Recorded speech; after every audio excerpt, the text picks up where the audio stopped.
Justement, cette rencontre des premiers ministres provinciaux avec le premier ministre Trudeau demain à Ottawa, avec la présence du vice-président américain Joe Biden, est très attendue. Passons à notre panel de parlementaires et allons tout de suite au foyer de la Chambre pour retrouver mes invités, les députés Pablo Rodriguez, Alain Reyes, Robert Aubin et Gabrielle Sainte-Marie. Bonsoir et bienvenue à vous quatre.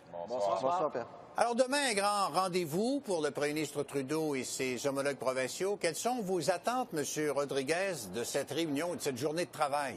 Bien, c'est un moment important qui reflète bien le type de collaboration qu'on a mis de l'avant entre le gouvernement fédéral et le gouvernement des provinces. Ça porte essentiellement sur l'environnement et c'est une suite logique à tout ce qui s'est passé au cours de la dernière année parce qu'il y a eu beaucoup d'actions, M. Donnet, vous le savez. On a signé l'accord de Paris, il y a eu la rencontre de Vancouver où on a mis de l'avant plus de détails au niveau de la lutte au changement climatique. Il y a eu par la suite notre plan pour la tarification de la pollution. Donc, il y a une série de mesures qui ont été prises à l'avant par le gouvernement du Canada. Il y a des actions qui se font au niveau des provinces aussi. Et pour nous, ce qui est clair, c'est que la lutte au changement climatique ne peut se faire de façon seule, ni par le fédéral, ni par la province. Ça doit se faire en collaboration. Et c'est pour ça qu'on se réunit demain pour établir les prochaines étapes à suivre, en fait. M. Reyes, êtes-vous optimiste, vous? Je dirais, je suis pas nécessairement aussi optimiste que mon confrère à ma droite. Puis je pense qu'il va y avoir beaucoup de questions qui vont être posées au premier ministre sur les enjeux de la santé aussi, pas juste de l'environnement. Parce que depuis un peu plus d'un an qu'on est ici à la Chambre des communes, ce qu'on a vu comme changement au niveau de la gouvernance, c'est un gouvernement qui est beaucoup plus centralisateur, qui fait de l'ingérence dans les différentes compétences provinciales. On le voit aussi avec C-29. On va peut-être avoir la chance, l'opportunité d'en parler. Et on va en parler. Oui, tout à fait. Donc, je pense qu'il y a eu plusieurs actions. Donc, c'est bien beau. Des fois, on lance des idées, mais on se rend compte qu'à la base, on va consulter par après. Puis les dégâts sont déjà faits dans bien des cas. Donc, on espère en tout cas on va laisser la chance aux coureurs. On va regarder ce qui va se produire demain. Mais je vous dirais que je suis un peu sceptique en ce moment à regarder ce qui s'est produit la dernière année. Mais laissons la chance aux coureurs. Est-ce que M. Aubin laisse aussi la chance aux coureurs? Oui, ai-je le choix? La réunion va avoir lieu, que je laisse la chance aux coureurs ou non. Mais effectivement, j'ai un haut taux, un haut pourcentage de scepticisme aussi. Il faut bien dire que les libéraux sont passés maîtres dans l'art de l'image. Alors, la rencontre va être très certainement suivie, médiatisée. Mais sur le fond, depuis un an, on attend toujours les nouvelles cibles de ce gouvernement libéral qui continue de se promener sur la scène internationale avec les mêmes cibles que l'ancien gouvernement Harper. Alors, en un an, on n'a pas progressé. On a dit de très belles choses sur la scène internationale, mais qui ne trouvent pas leur implication ou dans des mesures concrètes capables de changer la donne. Vous allez me laisser répondre par la suite, M. Donnet? Oui, mais je vais d'abord voir si on a un troisième sceptique. Gabrielle Sainte-Marie, vous, comment vous voyez ça? Bien, j'ai bien hâte de voir ce qui va en ressortir. Au niveau de l'environnement, j'espère qu'on n'accouchera pas d'une souris comme ça risque d'être le cas. Avec les pipelines qui ont été annoncées, les cibles, ça va être bien difficile à atteindre. Je ne vois pas comment ça va être fait. J'espère que les efforts, par exemple, que le Québec a fait depuis 1990, depuis Kyoto, vont être respectés dans l'entente, puis que Québec, les efforts qui ont été faits vont être reconnus. Au niveau de la santé, bon, je suis content, on a réussi à se négocier, on va en parler autour d'un lunch, là. Souhaitons que ça progresse, là. Il ne faut pas rester au couple qui avait été annoncé par le gouvernement précédent. Il faut revenir à 6 Il faut qu'Ottawa respecte les domaines de compétences, arrête de s'ingérer en dictant ses conditions dans la santé. Non, c'est Québec qui gère ça, c'est Québec qui doit y aller. Aussi, j'espère que Québec va être en mesure d'aborder d'autres sujets. Le Bombardier, on attend toujours l'aide, on nous dit c'est pas comment, mais quand. Bien là, ça serait temps. Les producteurs laitiers, fromagers ne sont pas assez compensés au Québec. J'espère que M. Couillard va être capable d'en parler. Il y a une foule de sujets comme ça, de dossiers. Avoir des garanties sur Énergie-Est que ça ne se fasse pas. Donc, je vais suivre ça avec grand intérêt. C'est quand même assez extraordinaire qu'un dossier aussi prioritaire pour l'ensemble des Canadiens et des Québécois, l'ensemble des provinces, qui est la santé, soit traité, je dirais presque de façon cavalière dans un lunch. Non, alors que les premiers ministres en avaient fait leur priorité. Parlons de rajouter. Monsieur Rodriguez, à oui, votre tour. M. Donnet. J'y arrive, là. Vous avez des comptes. Merci de me poser la question. il est important de savoir, et ce que mes collègues savent aussi, là, il y a un peu de malhonnêteté intellectuelle de dire que la santé, on en parle juste On demain. est trop être malhonnête et un peu... Exactement. Mais On en parle,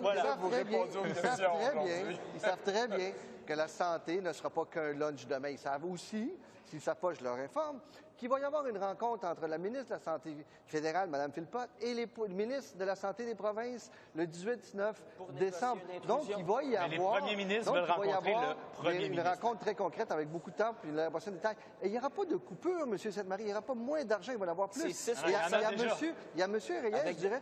Nous avons négocié l'entente avec Paul Martin sur 10 ans. Ça vient à fin sous vous et vous n'avez rien fait. Alors, vous êtes très, très mal placé pour nous dire qu'on manque, qu'il y a de l'inaction puisque vous auriez pu agir et vous n'avez pas agi du tout. Je veux juste dire quelque chose. C'est une compétence qui est strictement provinciale. Mais... Et vous en allez discuter avec les provinces, avec le couteau en dessous de la gorge sur les provinces, en leur disant, si vous ne nous écoutez pas, vous n'aurez pas notre argent. C'est un manque de respect flagrant pour les compétences provinciales. Si vous avez voulu agir, vous auriez pu agir. Est-ce que c'est vous qui gouvernez en ce moment? Est-ce que c'est vous qui gouvernez? Vraiment très différent. Mais non, mais c'est pas parce que vous ne gouvernez pas que ça pardonne tout ce que vous n'avez pas fait. Vous aviez l'opportunité extraordinaire. On a négocié l'entente de 10 ans avec Paul Martin avec une majoration importante. Essayez pas de qui faisait les l'affaire gens des sont provinces. intelligents. Si je peux me permettre, M. Donnet. Et aujourd'hui, il va y avoir plus d'argent que par le passé. L'année prochaine, plus d'argent que cette année. Si je peux me permettre, M. Monsieur Donnet. Aubin, oui, allez-y, M. Aubin. On m'a quand même accusé tantôt de faire preuve de malhonnêteté intellectuelle. Ce qu'il faut bien voir en termes de santé, au moment où on a créé le programme, c'était 50-50 le financement du programme. On est rendu à 20. On peut bien jouer sur quelques centaines de millions, quelques milliards, mais la réalité, c'est que le financement des transferts fédéraux vers les provinces en santé ne cesse de diminuer. Et c'est cette hémorragie qu'il faut arrêter. On peut passer au deuxième sujet. Puis je vais commencer avec M. Sainte-Marie là-dessus. C-29, certains articles empiètrent sur la juridiction provinciale. C'est ce qu'on a entendu d'ailleurs à la période des questions avec M. Deltel aujourd'hui qui a dit C-29, c'est un virus constitutionnel. Partagez-vous ce point de vue? Bien, C-29, c'est un bill omnibus qui touche 14 lois. Il y a quelques articles là-dedans qui ont été glissés. On a failli les échapper, pas les voir. Le gouvernement du Québec ne les a pas vus. Les partis de l'opposition, ça avait passé dans le beurre. À la dernière minute, on a réussi à s'allumer là-dessus. C'est majeur, là. C'est un coup de force, un power grab, comme on dit. En faisant une petite section qui vient mettre une loi pour les droits des consommateurs des banques, le but derrière ça, c'est de soustraire les banques canadiennes à la loi de la protection du consommateur du Québec, ce qui est de compétence provinciale. Québec est l'endroit en Amérique du Nord où les consommateurs sont les mieux protégés. Échapper ça, reculer là-dessus, c'est une catastrophe. Là, moi, je me désole et je suis vraiment fâché que les députés libéraux du Québec aient laissé passer ça, alors qu'on voit que le Sénat sont en train de faire des amendements. Fait que les députés sont élus par la population, ils défendent les banques au lieu de les défendre, puis là, c'est les sénateurs qui sont nommés par le gouvernement qui défendent la population pour faire la job que le gouvernement aurait dû faire. Fait que c'est le monde à l'envers, mais ce qui compte, c'est que le Québec s'est mis là-dessus, tous les députés, tous les partis d'opposition font front commun là-dessus, là, je crois bien. Il faut pas que ça passe, il ne faut pas enlever la loi de la protection du consommateur du Québec aux banques. Même Ottawa, même le gouvernement fédéral respecte le Code civil et la loi de la protection du consommateur au Québec. Ça serait une première, c'est un coup de force monumental. Alors, M. Rodriguez, est-ce qu'il y a là coup de force? Non, mais là, c'est le langage, c'est le langage très coloré. Je dirais jamais ça. Non. C'est le langage très coloré du Bloc québécois pour qui ça ne fera jamais l'affaire. La Fédération canadienne va toujours avoir des coups de force ou quoi que ce soit. Mais on le sait très bien, M. Donnet, qu'en 2014, la Cour suprême a demandé que le fédéral clarifie, l'arrêt Marcotte a demandé la clarification de la juridiction du fédéral au niveau du rôle du fédéral. Est-ce que ça permet ces dispositions-là qui... À aucun endroit, c'est marqué dans le jugement, ça. C-29 permet et fait en sorte que l'on mette de l'avant des dispositions du budget, parce qu'on a un budget qu'on a déposé. On a déposé un budget au mois de mars qu'on doit mettre de l'avant. Donc, il y a certaines mesures qui doivent être mises en place. Ce que l'on fait à travers d'autres dispositions dans le passé, c'est ce qu'on fait à travers c'est 29, qui vient aussi, qui amène énormément de bénéfices aussi à plusieurs égards. Par exemple, au niveau des cartes qui peuvent être utilisées pour ouvrir un compte de banque. Amendements du Sénat. Qui fait en sorte qu'on peut faire des chèques, changer des chèques. Allez-vous appuyer les amendements ça du oblige Sénat? les banques à faire des résumés. Vous savez, lorsqu'on a des contrats épais de même, ça les oblige à faire un résumé qui permet aux gens de mieux comprendre les contrats que l'on signe. Ça vient clarifier certaines des obligations des banques, aussi de rendre des rapports sur leurs relations avec les clients, etc. Donc, il y a des bénéfices là-dedans, définitivement. Pas pour le Québec, c'est un recul immense. Mais 125 pour vous, pages. n'importe quoi, c'est un recul, non, M. Jean-Marie. Vous êtes cynique. Non. Si je peux me permettre, M. Daunet. Monsieur Aubin. J'ai tenté de vous résumer la situation par une phrase. C'est absolument extraordinaire. Le gouvernement libéral, qui est le gouvernement du vrai changement, rappelons-nous, Merci. est en train, avec C-29, de tenter de faire passer ce que les tribunaux ont refusé au gouvernement Harper précédemment. Alors, si ça, c'est du vrai changement, éclairez-moi, j'en perds mon latin. M. Reyes, votre point de vue là-dessus? Quand j'étais avec mes amis, là, des fois, là, on fait ça comme ça.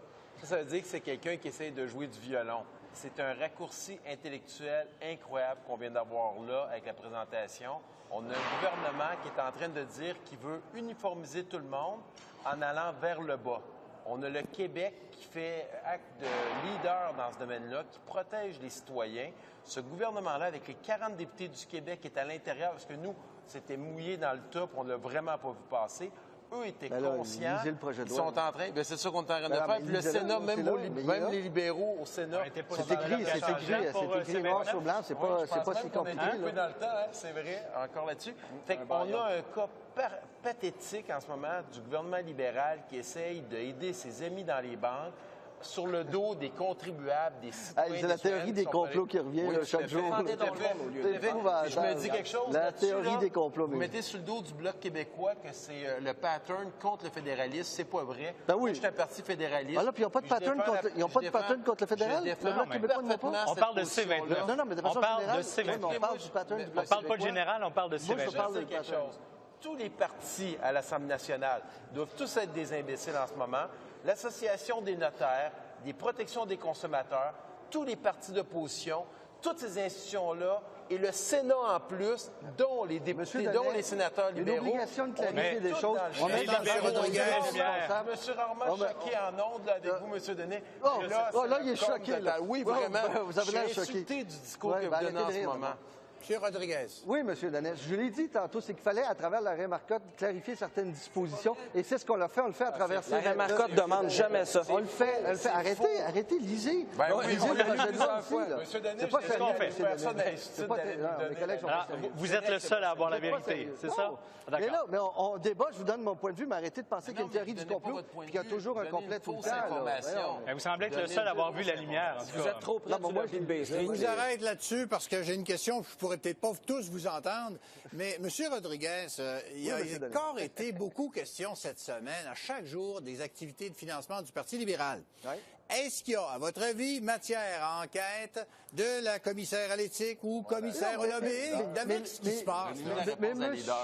Denet... Monsieur Denet... Oui, allez-y. Regarde, c'est pas sérieux. Moi, je viens pour débattre sérieusement, M. Denet. Vous savez très bien que le Parti libéral respecte toutes les règles, les lois de financement. On fait ce qu'on doit faire. Alors, peut-être qu'il y a un peu de jalousie de l'autre côté, mais nous, on respecte la loi. Mais on n'a pas de secrétaire parlementaire qui est parti en prison ou la GRC qui est venue dans les locaux du parti, comme c'était le cas avec le Parti conservateur. Mais est-ce que ce serait mieux qu'il y ait une enquête du commissaire? Mais il n'y a pas matière à avoir l'enquête. Selon vous, il n'y a pas matière. Mais c'est son droit si elle pense qu'elle doit le faire. Mais nous, on respecte la loi, on respecte les règlements. Tout est diffusé, c'est sur le site web, c'est public, il n'y a rien à cacher, M. Denet. M. Aubin? Monsieur, nommez-moi un simple député qui réussit à faire des activités de financement à 1 500 $ par personne.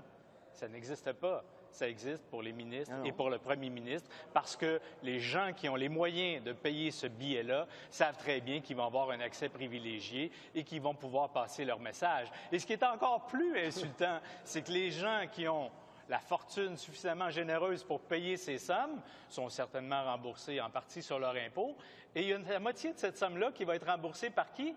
Par l'ensemble des Québécois et des Canadiens, parce qu'il y a un retour électoral sur ce financement-là. Alors, tous ceux qui n'ont pas les moyens de payer le 1 500 $ pour assister à ces rencontres-là paient les rencontres les plus riches avec le ministre. Lui aussi, ils en font tous du financement.